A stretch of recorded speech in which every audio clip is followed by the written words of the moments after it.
Hey, Gutfoxx here. So, lots of things to talk about here in the end of the show 21 world. We've got a crazy content happening on Friday. They put out this image, and we'll talk about that in a second. That's kind of a teaser. Let's go through and remind you of what's on its way Friday. There's a stub sale I'll talk about in a second right now, only on PlayStation. That's something we'll talk about. The BR Awards you saw in this morning's video. We went over them for a little bit. That's kind of cool. Here's the schedule. Now, I'm back on PlayStation to show off that stub sale, but right here, right, is why some of these images are loading a little slow. Team Affinity Season 2 is out on Friday, which is an enormous content drop. Roster update, which is awesome. Check out my investing video on that. The new collection, we're going to speculate on who that could be, what it could be. We don't know. And then more content. We're getting a Club 42 event, Tops Now moments, and Set 12 Legends. So Friday is going to be probably the biggest Friday of the MLB The Show 21 season. It's getting outside of like launch, right? It's going to blow our backs out with content. So let's go through it all. I've kind of got screenshots of all the TA2s that have been revealed so far. There will be more revealed over the coming days. They're doing a live stream for some reason 30 minutes before the content goes live instead of the night before. Makes no sense to me either, but it is what it is. Now, this little screenshot, which is, tease for the big Legends and Flashback Collection Reward is coming. Now, it's weird that big is capitalized. I saw, Nick was talking about big seems like a weird thing to put like that. Maybe it's something to do with big, right? Cologne, Bartolo Colon. Because we were like, all right, well, Braves, Mets, a few of these stadiums people were like picking out. Old Texas, Bartolo Colon played for them. And then this one right here on Instagram, it's a little wider. Look like a little like old Miami. So it's a bunch of old stadiums, right? A bunch of old stadiums right here. So what does that mean? Legends and flashbacks. I don't know if it's pointing to a very specific player. People trying to say, oh, yeah, big unit, Randy Johnson. I saw Nick was talking about that. He had like a perfect game there. I think it was at the Braves stadium, if I recall now, from the Discord. But anyways, it could really be anything. This is kind of generic old stadium. So I got all the old stadiums, right? Like it's a collection reward. It's not going to be stadium rewards, but I just like having them all in there. It's going to be flashbacks and legends right here. Something big coming. You guys recall, it's probably like that Trout set last year or Honest Wagner from the year before. But here is this, all these things. So they'll just add cards into flashback veterans. Maybe it'll be like all-star. You'll have to add a bunch of these since there's a whole bunch of these cards that have yet to get got. I got to get Cologne still, so it might not be a bad idea to grab some like the lower price ones now that will probably be wanted for the collection. Of course, I've been trying to go for a full binder, so I'm kind of there for a lot of these things. I'm kind of lucky that way. Little blessed with the binder right now. But anyways, maybe not a bad idea. Speculate on what you're getting. So what do you guys think we're getting with a big collection, right? Big is it gonna be? It's not gonna be Big Poppy. We already got him 99. Big Sexy, Big Unit. I don't know what else is big other than Texas, because everything's bigger in Texas. But there it is. All right, let's talk about the TA2 cards. You guys probably have seen a lot of these things. I want to just do like a brief run through because they've been kind of on scattered different Twitter accounts. A lot of future stars on the way. Now, you guys know about my opinion on future stars. They're okay. I wish they weren't as good as like, live series cards or, legends, but I guess in the end hate them. I feel mad about them, right? But I think it's like if it weren't for future stars, then like the game would be the same names over and over if they actually respected their career stats. Which is why like we'll see Willie Mays here in a second. Like they teased Willie Mays, which is why I love they have like middle of the road Willie Mayses and stuff, like greatest of all times, to give them like different cards. So it's not just like 99 overall every time. I like that guys get like middle cards. This is awesome. So having like a middle card Willie Mays match up against with like a future star, that's okay, I guess. As long as like the future stars aren't like the number ones in the games, as long as they're well balanced across the rest of the content, it's fine. This guy right now, 47 slider change, a 97, a slider change up curveball. Doesn't look like he's anything special.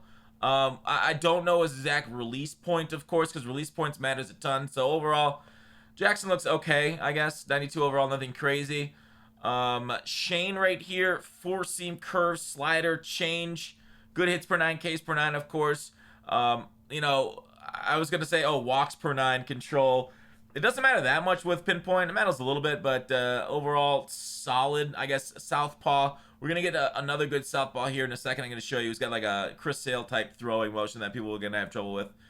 Sam Huff looks incredible as a catcher with those power numbers. That looks like wild, right? And then you're getting his arm, especially if you like prestige it a few times, arm even goes up. Speed, of course, is fringe average, but it is what it is. Sam Huff looking like one of the better catchers in the game. It's just too bad he's right-handed and not switch, right? We love switches here. A sinker, a slider, curve, changeup. Looks a lot like Sixto, same team and everything. Good hits per 9, Ks per 9, so should be kind of a dominant. Of course, we'll have to see what his break and how his, because a lot of sinkers, they're even more deadly depending on what throwing motion you have. Like Oral, even though it's only got like 87 movement on his sinker, it goes an insane amount just because the way his arm angle throws it. We got his name is Robert Paulson, and this is a switch hitting shortstop with no power. I don't like the guys. The guys don't play well again this year without power, right? It's a repeat the last year. I just don't feel like you're good enough, right? Like have you guys used Jackie Robinson's 99? Swings a noodle, man, and it doesn't swing it very fast either. So it's like it's frustrating to you guys. Like I love switch hitters though, right? Like it's tough. I will make exceptions for switch hitters, but not having the ability to really drive the ball out of the park, drive it in the gap with authority, and just have like kind of like hang up there, and then Buxton go and chase it down. It's sad, but the fact that he's a defensive wizard and has got 93 speed, really kind of like, okay, maybe. Is he worth moving like a Story off or your cap? Absolutely not. So he's all right. Gross hands right here. Mr. Jordan is a shortstop with third base secondary. Looking really nice. Actually, I like him a little bit more than Robert here at shortstop due to those power numbers. A little bit slower, but fielding is A-okay right there, especially the 92 arm. I love that.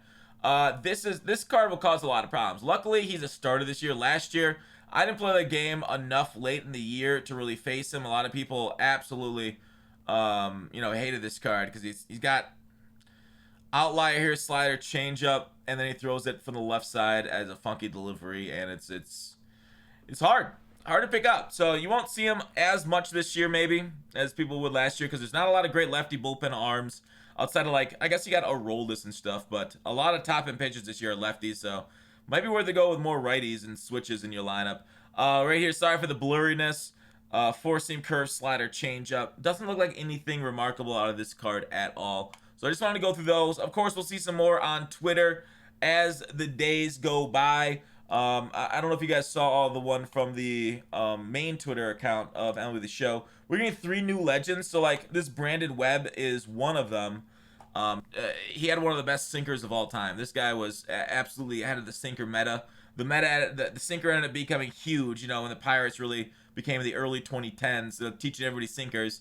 And then the launch angle revolution came away to just basically kill the sinker in the major leagues. Lou Gehrig.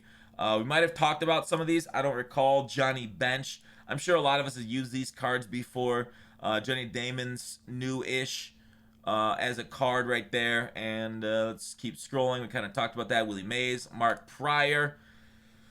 That'll be a pretty good card. We'll see what kind of break and stuff he'll have. Jim Thome. So we'll see what his defense like. It's a second half hero.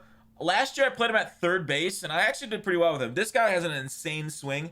He should probably get like 120 power. I hope they give him like 120 power. Again, decent contact. Hopefully he can play both corners. Might only have first base because it's second half hero, and it's more of a career card that would get like last year's Team Affinity's career cards got those secondary positions if they played ever as it.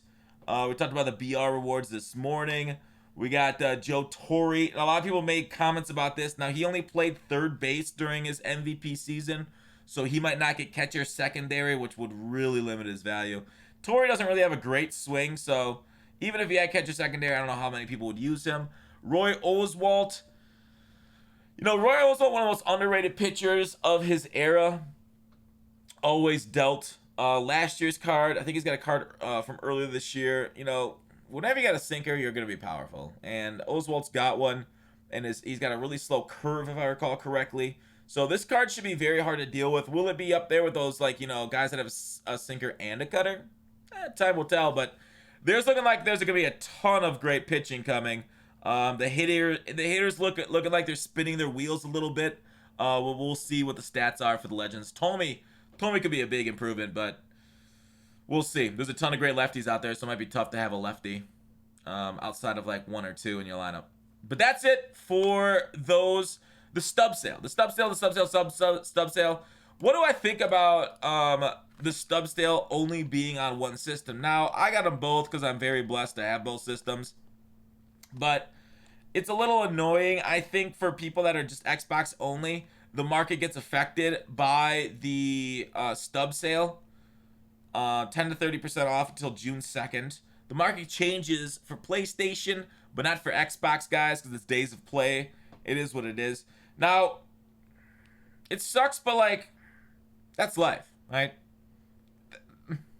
It is what it is, right? Xbox has their perma 10% off with Xbox. If you got it through Game Pass, 30% off. You can use these things to make stubs on too. If you expect big stub sales to happen, then the market will go up. You can sell during stub sales. Like, I think now is a fine time. If you got cards, like you saw I had a full binder, it's not a bad time to sell some cards that you may have. Obviously, if investment's waiting for Friday for the live series update, definitely don't sell until you expect your ship to come in. But like with the amount of 95s, 96 to come with Roy Oswalt right there, like all these cards down here are gonna look a lot less attractive. So like if you're selling off, right? Solar, Felix, although Solar is tough because he's out of rotation right now. If you're selling these cards off, I think it's a fine time to sell. Like this is like perfect. A Stub Sale followed by an absolute insane content drop on Friday. Like I said, the only balancing act would be that one set that people are buying for. But man, prices go out. Like this is like peak MLB The Show. I love this game for its investment and its varied sets and its cycles, right? Of cards going up and then cards going down with flash sales. So then you buy them and sell them a little bit later, make stupid stubs that way. So there you go. That's my thoughts on it. I'm actually pro. I just wish they offered it to both sides of the console market, but we'll take what we take when we get it. So I don't know. The 42 series event might lower the price of those 42 cards. Might have a reward there. So might want to get and go through that event on Friday quickly to get through and get one of those cards, because some of those cards are going for like what 50, 60, 70K for those 42 cards, because they're just wild right now on the market. Let me take a look at that. Right, 80K. If that event has these cards, these things are gonna crash in price, right? I think they'd offer these cards as rewards, since there's no other way of getting them. So yeah, if you have these cards right now, instead of finishing off Jackie, yeah, maybe sell the cards. Jackie's not that good. He kind of sucks. Let me look at what my average is with him. My average might be a little bit high. I think I gotta move him off my spot. I'm hitting 419 with him, so that's okay. It's not the worst, to be fair. What's Soriano? I might move Soriano back to second. He's at 397. 1300 OPS, though, so his OPS is better on Soriano, so we'll see. I don't know. Anyways, that's the video. Hope you guys enjoyed. Let me know what you guys think about everything we talked about today. From, Team Affinity, who you think the big collection reward is going to be, Unit or Sexy. And, like I said, Team Affinity 2, Stub Sale, and whatnot. Peace.